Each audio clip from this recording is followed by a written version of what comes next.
Okay, the question here is how do you compare two fractions to recognize which one's bigger? Now in this case we have eighths, in this case we have thirds, and one of the sayings you may have heard is you need to compare apples to apples and oranges to oranges. We need to convert the two fractions so they have the same denominator, so we're talking about the same size pieces, and then just compare the numerators to see which one is bigger, which one has more pieces, okay? Well, just like when we're adding fractions, we want to find a common denominator. So this one has an 8 and that has a 3. There are no factors in common.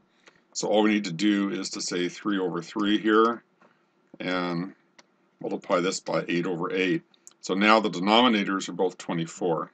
If I were adding these, I would just add the numerators. But we're not adding, we're just comparing. So the denominator here is 24. The numerator is 15.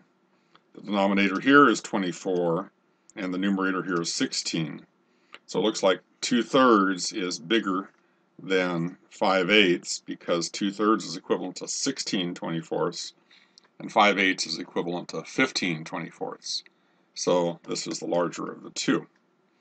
Okay, that's the way to do it using pure fractions. I would like to show you another way to do it.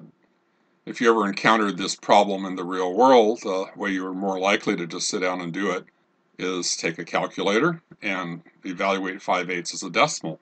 So if I say 5 divided by 8, it's 0.625, and 2 divided by 3 is 0.666. Actually, it keeps on going. You could round it up at some point to 7. So 6.2 something, 6.6 something, you can see this one is bigger. Okay. This also allows you to compare fractions and decimals or numbers in any form. If you work them out to a pure decimal number, then you can just see which one is bigger that way. So this is probably the most practical way, but in terms of just understanding fractions, you have to compare fractions by putting them on terms of a common denominator. And that's the basic lesson here.